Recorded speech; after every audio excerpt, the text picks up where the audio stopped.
machinery. It was here, and the whizzing of it was nonstop. The cannons and And it was so hot that day. and- Most people were collapsing from the heat rather than bullets. Yeah. But the interesting thing, and I've said, this is a wooden church. The gravestones were hit with the cannonballs and the bullets. And here's the How church. did the church stay standing? Still yeah. God, it was like, standing. Yeah. Or didn't get burned down by somebody who was mad or whatever. And here it's almost 300 years later, and it's still standing. You can go. The couple that are out there have another place they need to be. Okay. So they may come back tomorrow and hear you then. We'll Okay. see. Thank you. Yeah, that was the big thing from when I showed up for Easter service out of, just reading on the internet. Said, oh, I got to go. And then walked over and drove over, but went to the museum on the battlefield. And I'm like,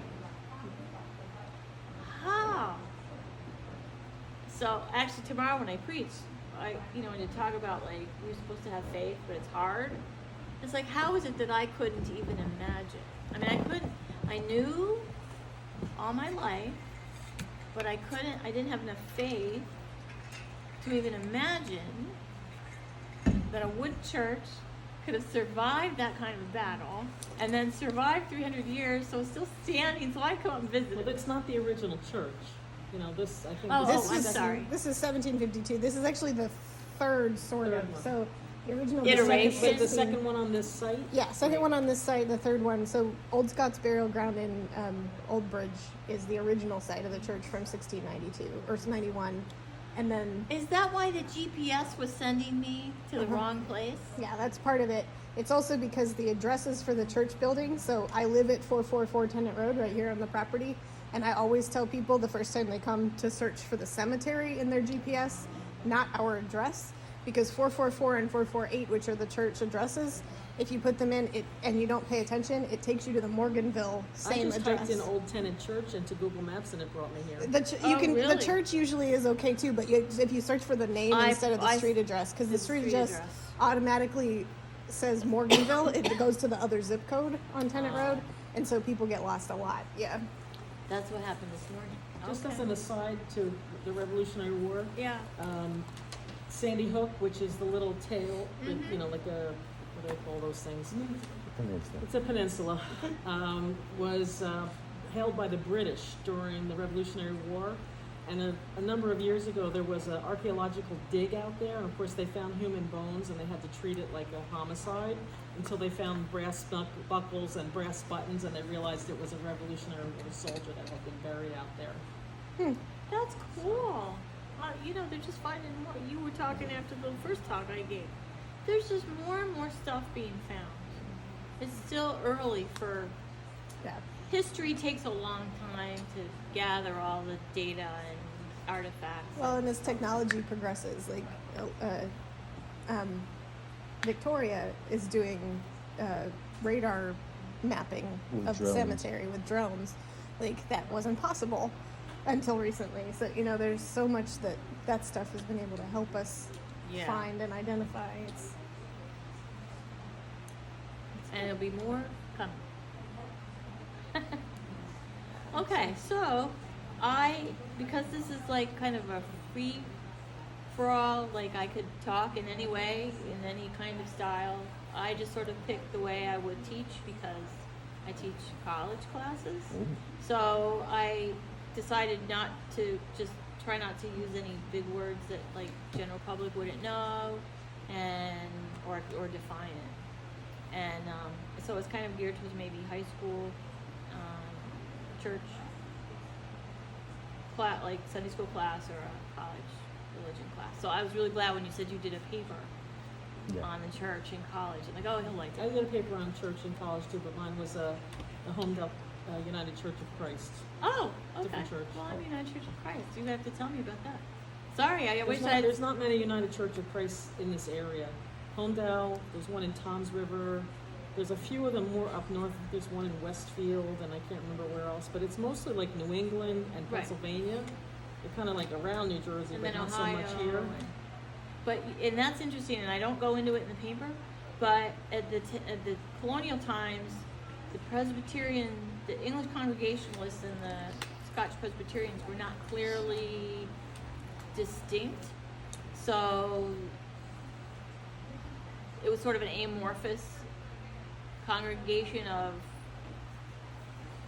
one amorphous denomination of churches, and each individual church would decide, well, we kind of feel more strongly about the Presbyterian form of government, and so that our local church is going to follow a Presbyterian model, and then another church would go. And didn't the UCC form out of one of those church debates from those same groupings back then? Didn't it? Say again? The UCC, the United Church of Christ, Oh, we didn't it didn't- come out of? It Some of that started in same stuff. 1959. Well, no, I know, but the roots of where Congregational? that all, some of the founding churches of the denomination in New York didn't that. I must be misremembering some of my church history. I'm I sorry. think it would be Massachusetts. But anyway, it wasn't clearly distinct. The Yeah. tenants were part of the conversations about how local churches wanted to govern themselves. And like today, the Circular Church in Charleston, which is the living congregation from William Tennent III's original church, which I'll talk about, is today United Church of Christ. It had been a merger. Did you know this? It was a joint Presbyterian UCC church for a really long time because they really didn't want to let go of that unity. And today they've decided, okay, we'll just do one denominational affiliation because that was what was easy. So I don't know. I think because I was raised Presbyterian and UCC, and I always would say, can I be ordained in both denominations? And then people would go, no. So I don't know. But we Maybe. do recognize and affirm UCC is Across, one of the correct? denominations that Yeah. Are you a minister? Oh yeah. Oh. Matter of fact, I was just thinking, I hadn't even said this. I think I'm the only pastor so there was William Sr., William Jr., William III, and then I don't think there was another pastor in the family till me. Which is why my grandma, I would always say, because I have said since I was little I was going to be a pastor. And that's kind of unusual. And my grandma was Yeah, like... I was 15.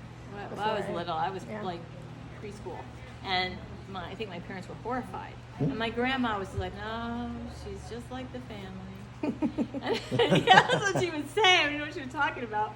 And then I don't know. I was an older elementary school or junior high, and I go, "Granny, I'm not like anybody in the family. I'm weird." She says, "Oh no, you're just like all your ancestors." So now the more I learn the stories, I'm like, oh Lord, she was right. That she was always so content that she had this grandchild that she knew was like all the family that she had heard about all the stories from before. And it's weird because I always thought, oh, I'm unique. I make my own decisions. I do my own thing. And nah. The more I read about the family, like, they did that. I thought that was original to me. So, I think DNA has more to do with things than we really realize. That's one of the big takeaways for me personally. But anyway, well, let me share with you the history and see how that fits with the studies you all have done. And I'm really excited that I've got two scholars who wrote papers, so that's cool. So I was going to talk about the Tennent family and how they were engaged in working for freedom and democracy, and following the model of the Tennents and how they taught, which was to help people think for themselves and make their own decisions about things through the presence, power, and action of the Holy Spirit in their hearts and minds and souls. I want you to weigh in and for you to decide on how you think and feel about the material, and if you think the Tennents were really, everything they did was working for democracy and freedom, or some of the things were, but some of the things weren't, or they weren't really, really very successful at helping freedom and democracy in our country. So that's just to kind of keep in the back of your mind, because I don't want to tell you what to think. So the Tennent family was an important part of the founding of America. William Tennent Sr. and his wife, Catherine Kennedy Tennent, came to America from Scotland and Ireland in the 1700s with their 5 children, 4 of whom were boys who became pastors like their father. Reverend William Tennent Sr. pastored in a Chamonix Warwick Presbyterian Church in Warminster, PA, an hour west from here. There, he started a school for young men who wanted to become Presbyterian pastors like himself. He built the school out of logs, so people jokingly named it the Log Cabin College. because it was such a humble and simple building for a school that trained men for ministry, which in those days people would think it would be an enormous limestone or marble institution. This log college was the first college in America for training men to be Presbyterian ministers, and the very first college in Pennsylvania. 3 of his own 4 sons attended the college and all became Presbyterian church pastors and traveling preachers. Even though it is estimated that he only taught about 20 students total, 19 of his students became Presbyterian pastors and 1 became a medical doctor, and these 20 were instrumental in the eventual founding of over 60 colleges and universities in America. In the mid-1700s, when he ran the log cabin college, Americans were being influenced by non-religious, rational ways of thinking, called the Enlightenment. This movement of secular, rational thinking was how school was being taught in the colleges and universities of Europe, and is still being taught in most of universities and colleges today, and I'll say I am a fan of it. Not solely it, but I am a fan of being rational. But William Tennent Sr. brought an earnest and sincere passion for his own faith to his own studies, and thus to the way he taught his studies, as well as his students, as well as his parishioners, who became deeply committed to their own personal faith.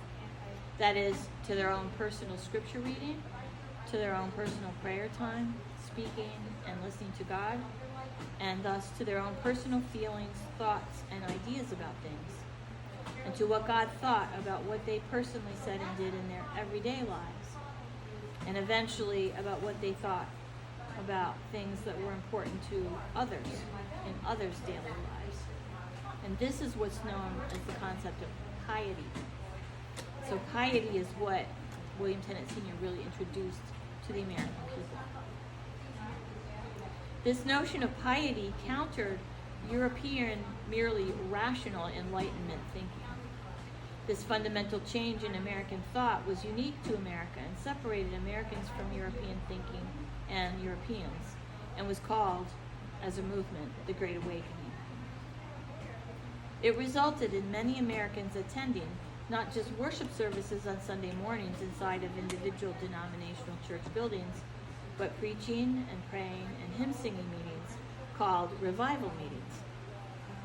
These were held outside in town squares and farm fields for hundreds and sometimes thousands of people, and included potluck meals that all of the people living in the area spontaneously participated in and attended, when the traveling, temporarily visiting pastors, all friends and students of William Tennent, passed through. William Tennent's influence of piety on all of these traveling pastors, and thus his influence on all of the people of the American colonies at that time, was so vast that he is called the father of the Great Awakening. The Great Awakening brought people from all social positions and walks of life together as one and equal.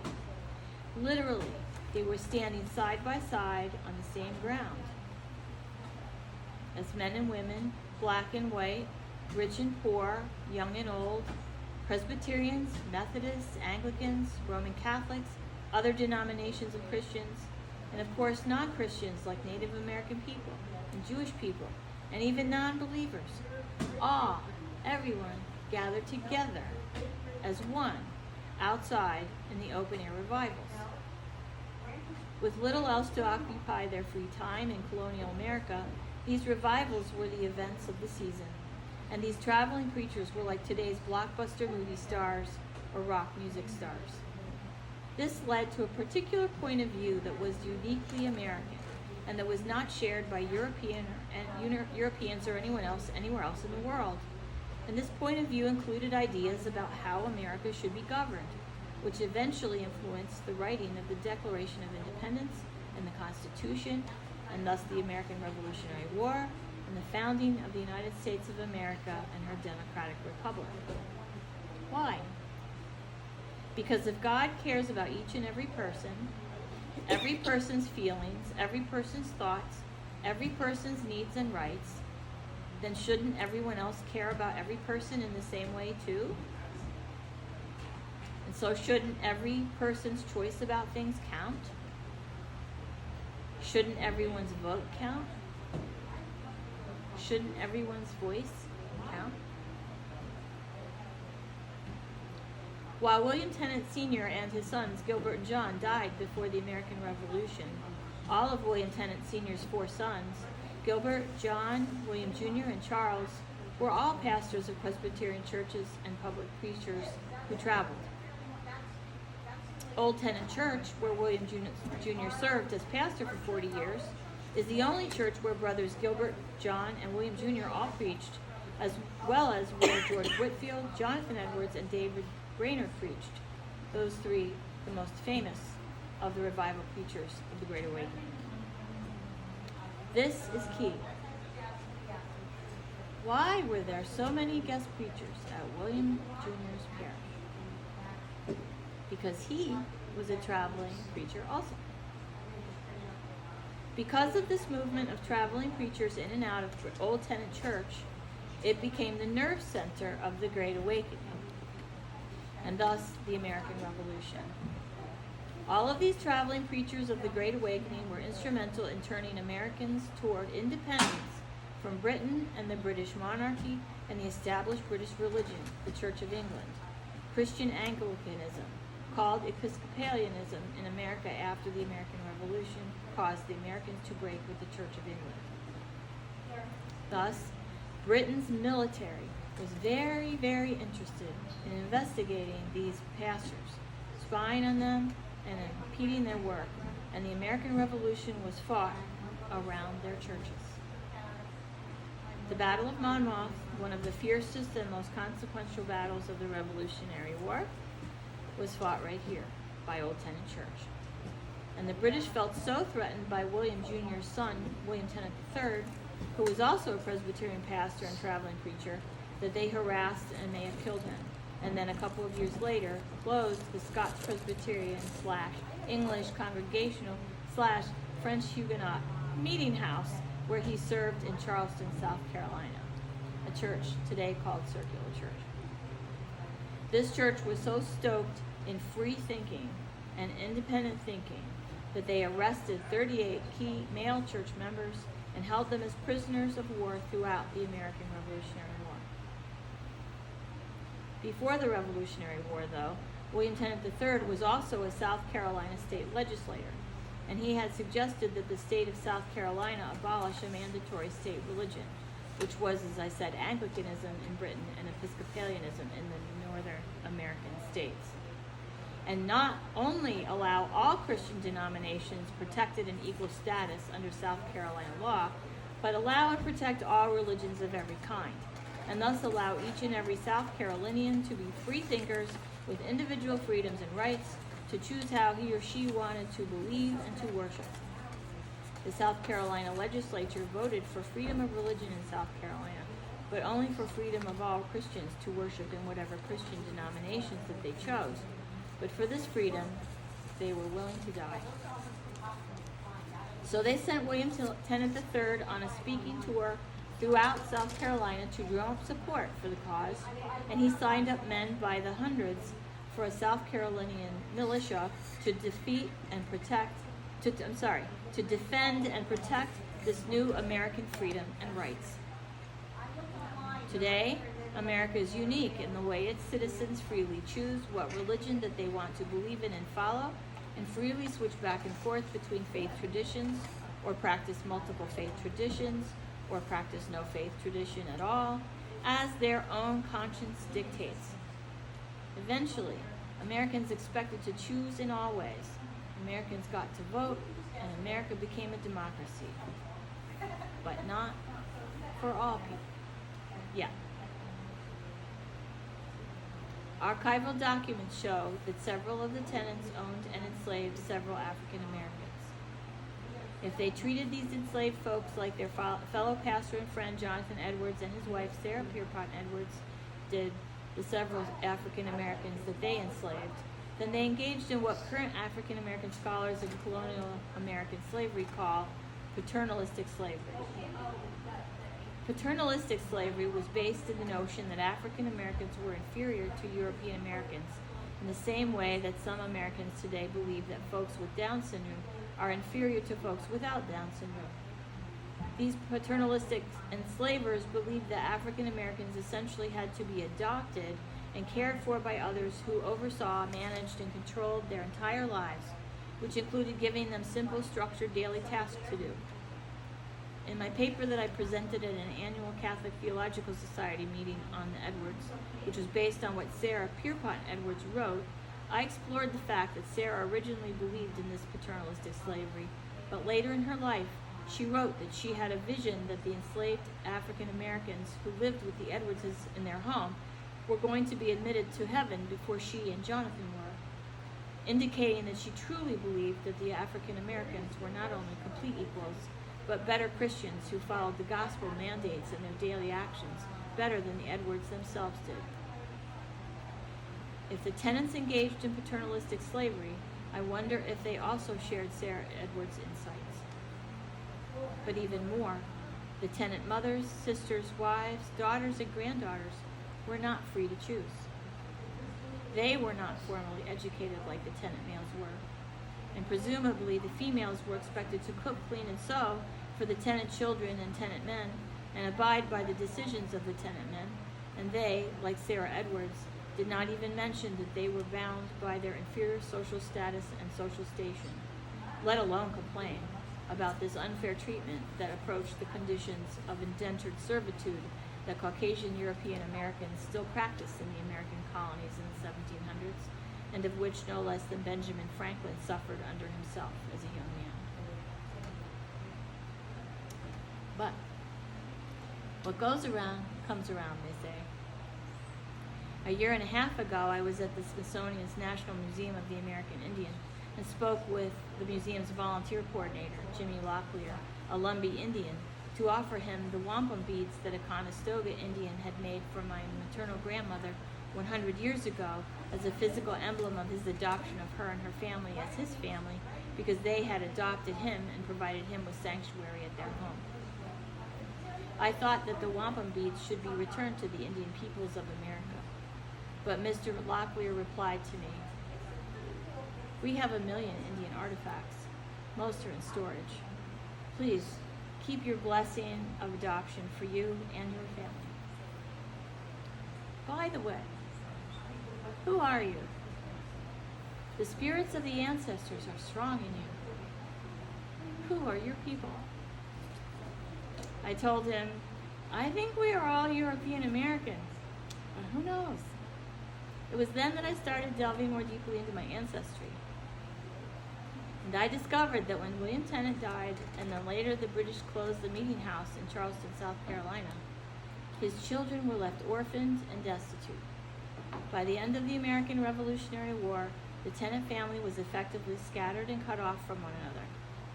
My 7th generation great-grandfather, Peter Tennent, was only 7 years old when his father, William III, and grandfather, William Jr., died.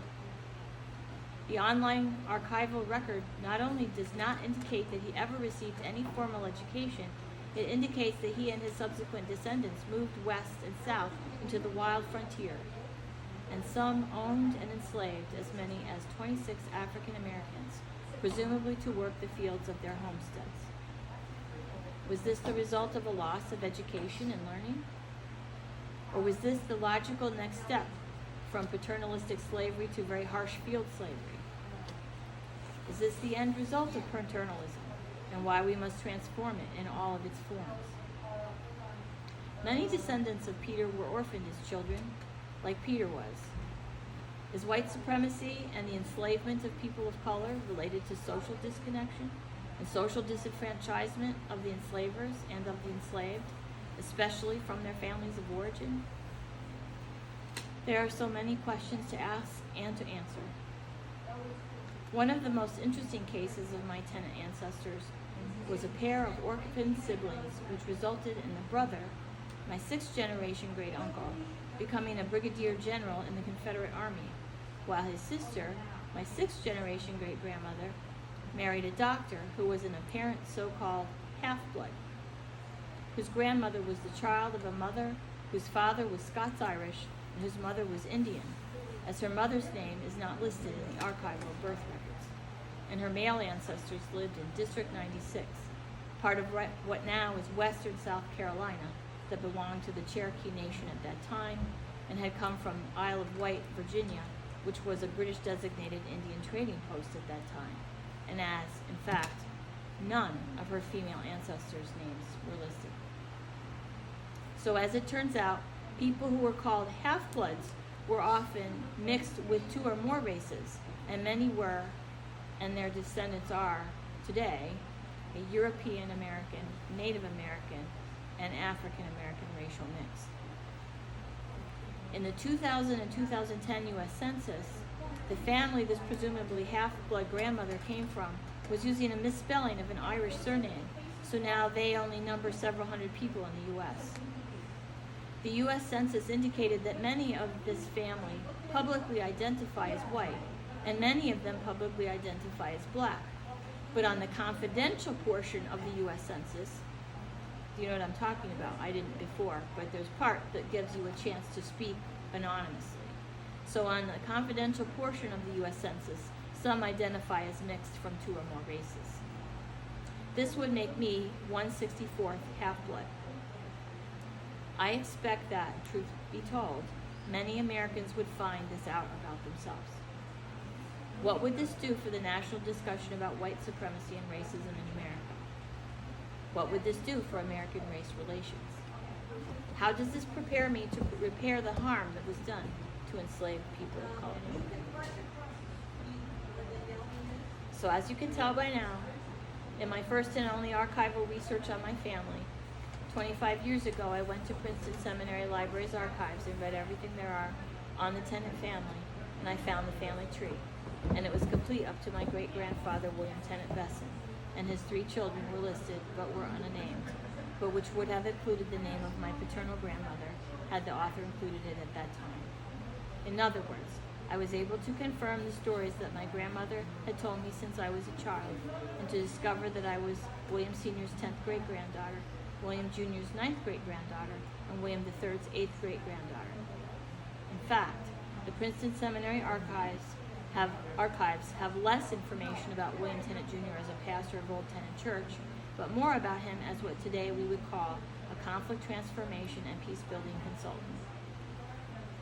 He was more widely known throughout the American colonies in the mid-1700s as a healer of church and other community conflicts, and a healer of horse and other animal dysfunctions, as he was called a peacemaker and a horse whisperer. With an extraordinary gift for understanding and helping animals, especially horses, resolve their problems, as well as an extraordinary gift for understanding and helping all people of all faiths, especially the people of Christian church congregations, resolve their problems and those of their communities.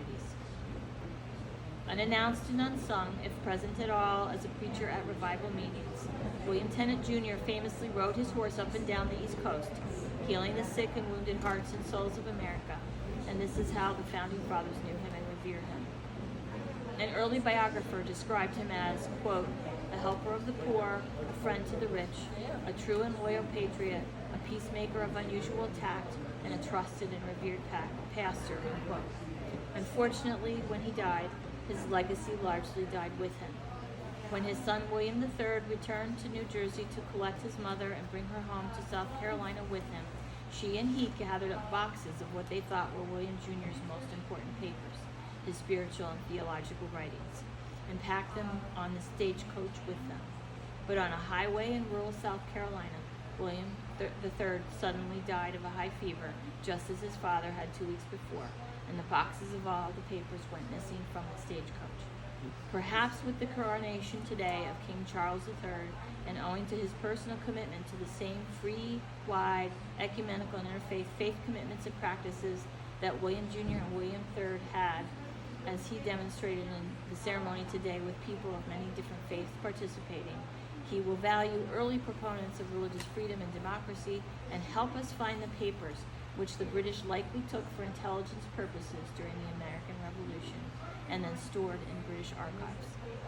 America needs to know her history, especially where it concerns freedom and democracy.